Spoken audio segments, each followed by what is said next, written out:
हे उजाड़ भइल नगरी, हे उजाड़ भइल नगरी, उड़ले सुगनवा उजाड़ भइल नगरी।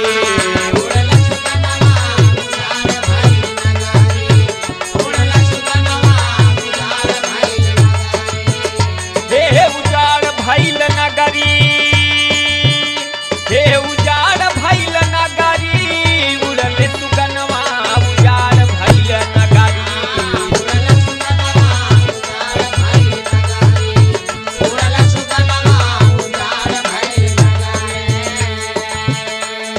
लेकिन ये हरिओम भैया कहना बा, हाँ लाख जुगुती सखी कैली जतनवा, हो कैली जतनवा।